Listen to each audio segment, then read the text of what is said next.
Magandang araw mga kaibigan, welcome sa aking YouTube channel. Ang gagawin natin ngayon ay isang electric pan na ang brand ay Sharp. So wala siyang lock. Dumating, sabi ng may-ari, sira. So parang ang luwag, tapos walang lock. So tingnan natin. On 1, 2, 3. So wala. So binuksan na natin to. Kung nakita natin, maluwag. So walang piyesa sa loob. Lagyan natin to capacitor. Tuloy muna. Yan natin. Okay. O pumalo.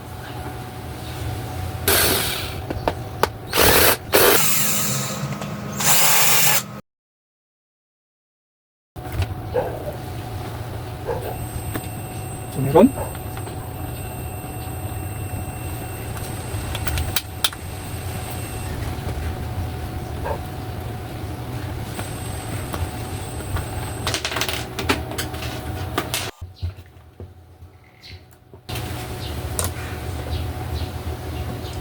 So to, mahigpit tong mga tornilyo niya. Ay, pag-push up. Yan. Mahigpit sa mga yan eh. Kailangan umiikot yan eh, bago umano. Yung may maluwag na.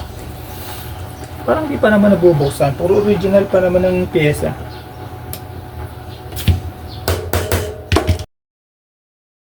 So medyo mahigpit lang yung mga screw ng mga pan motor na yan. Minsan makaka-encounter tayo dyan na sobrang higpit talaga. So pag gano'n na encounter natin, gumamit tayo ng lagaring bakal. So lagarin natin yung pinakaulo, tapos gamitan natin ng Phillips, tapos medyo konting oil, yun, luluwag na yun.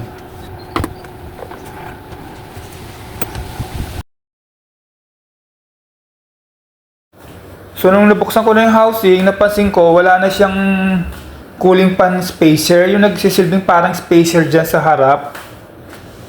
So nagkaroon tuloy ako ng idea. So yung bakit nawala yung spacer, solid plastic yun. Sa likod mayroon pang spacer yung puti. So kasi ang kutob ko baka thermal fuse na yung damage, kaya nagkaroon siya ng excessive heat, kaya pumutok na siya, kaya wala siyang kuryente. So yun ang trabaho ng thermal fuse. Pag naka-receive ng excessive heat, nagtitrip. May posibilidad na yung cooling fan ay naging malutong at nasira na. So hanapin natin yung thermal fuse. So yung location niya dyan sa mga connection na yan, sa mga wiring. So ingat-ingat lang kasi may mga hibla-hibla ng wiring dyan. So baka maputol. Pag naputol yan, isa dyan mawawala na rin tayo ng power.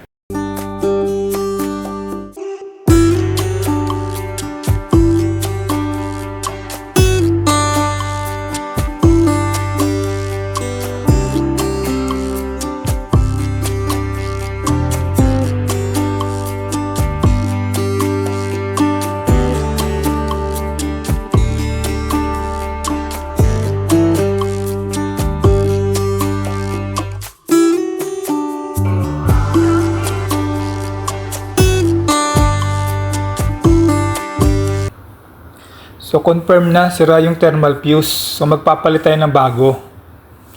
So ayan o, walang reading.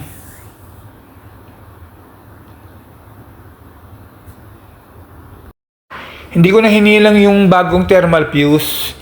Ang pinutol ko yung luma, nag-iwan lang ako ng maiksing wire at doon ko kinunik.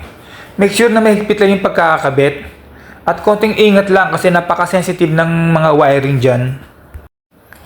Tapos binalit ko lang yung mga original na balot.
So, check natin to kung nagpa-function na itong ating electric fan. So, nagpalit tayo ng thermal fuse.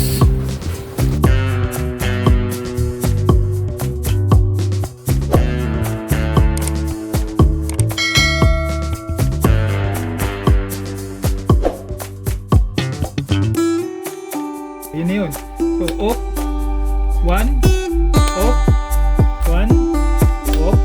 1. Off.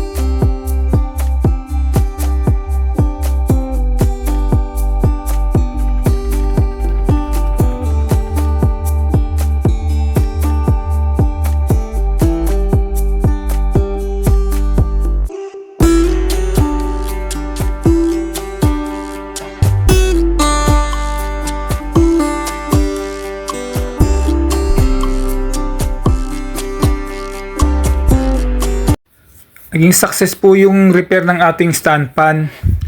Nagpalit po tayo ng thermal fuse at cooling fan spacer. Naglagay din po tayo ng konting oil sa gasket ng bushing at shafting. Kaya good as new na po siya. Medyo solid at smooth itong sharp kasi branded siya. Kaya natuwa naman ng ating kliyente, sa halagang 200 pesos nagawa kanyang stand fan. Nagpapasalamat po ako sa lahat. Sana wag niyo pong kalimutan mag-subscribe sa aking YouTube channel. Thank you very much. Ciao for now.